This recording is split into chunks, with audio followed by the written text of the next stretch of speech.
Masih bersama saya Aflan Nadia dalam Kompas Aceh. Walau saat ini Aceh memasuki musim kemarau hingga bulan Agustus mendatang, namun cuaca masih berfluktuatif terjadi dengan potensi hujan di seluruh daerah di Aceh. Badan Meteorologi, Klimatologi, dan Geofisika Stasiun Belang Bintang Banda Aceh menyebutkan peluang hujan tersebut terjadi karena adanya gangguan dinamika atmosfer.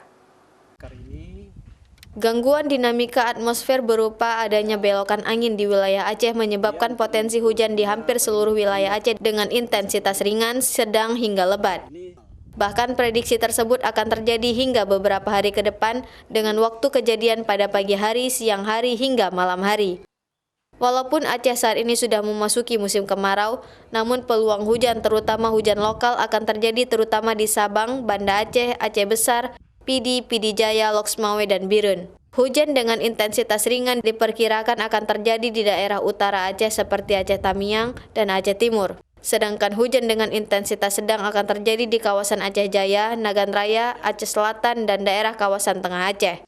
Sementara itu, potensi hujan lebat akan terjadi di daerah Singkil, Subulus Salam, dan Aceh Tenggara. Sekarang sudah masuki dalam musim kemarau.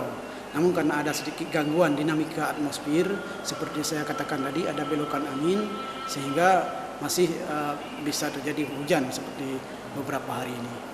Sampai kapan Pak kemarau ini Pak?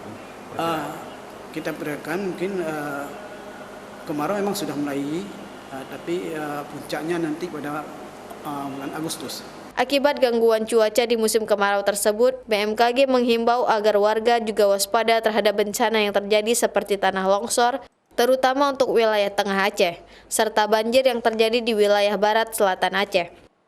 BMKG memprediksi musim kemarau yang melanda di Aceh saat ini akan terjadi hingga akhir tahun nanti, dan puncak musim kemarau akan diperkirakan akan terjadi pada bulan Agustus mendatang. Mustajab, Kompas TV, Banda Aceh.